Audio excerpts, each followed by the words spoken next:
Жаныбарларда негизинен эки шарт бар.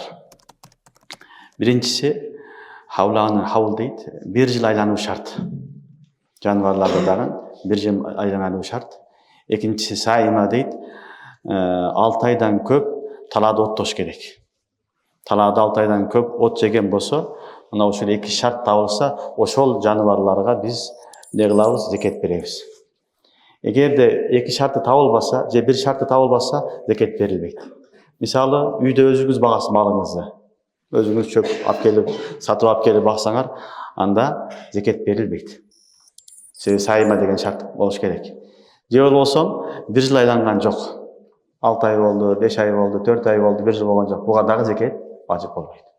Демек, жаныбарлардын баарында негизинен эки негизи шарты бар. 1 жыл айлануусу шарт. 1 жылдан кийин зекет беребиз. Жана сайыма дегени жылдан 6 айдан көп жайлоодо оттош керек. Эгер 6 ай болуп калса, же андан аз болуп калса, анда сиз зекет бергенге милдеттүү эмессиңер.